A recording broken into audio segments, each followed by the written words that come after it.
पावसामुळे छत्रपती संभाजीनगरात शेतीचं नुकसान, मार्केटमध्येही शिरलं पावसाचं पाणी, तर जायकवाडी धरणामधून गोदावरी पात्रामध्ये जवळपास 2 लाख क्युसेकनं विसर्ग सुरू।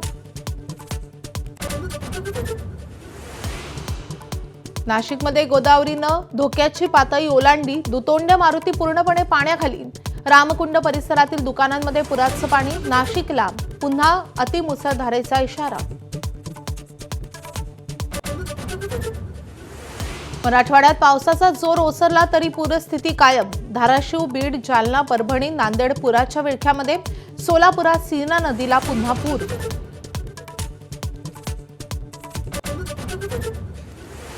राज्यामध्ये आज देखील पावसाचा जोर, उत्तर महाराष्ट्र आणि उत्तर कोकणामध्ये जोरदार पावसाचा इशारा, पालघर, ठाणे, मुंबई आणि रायगडसाठी हवामान विभागाचा ऑरेंज अलर्ट।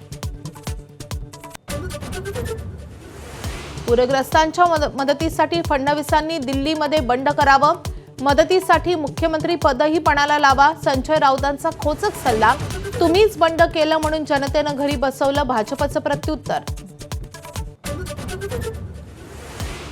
दोन्ही शिवसेनेच्या दसरा मेळाव्यावर पावसाचा सावट, पाऊस असेल तरीही मेळावा शिवाजी पार्कातच घेण्यावर ठाकरे सेना ठाम, तर शिंदेच्या शिवसेनेकडनं आझाद मैदानाशिवाय दुसऱ्या जागेची चाचपणी होत असल्याची चर्चा।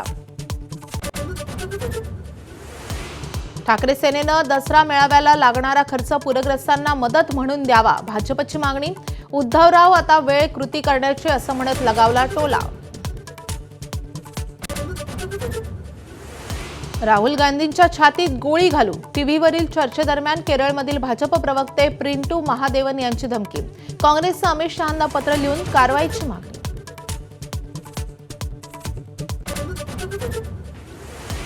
आशिया चषकावर भारताचं नाव कोरलं, भारताचा पाकिस्तानवर 5 विकेट्सनी विजय, तिलक वर्माचं धडाकेबाज अर्धशतक, तर तिलक वर्मा आणि शिवम दुबेची अभेद्य खेळी।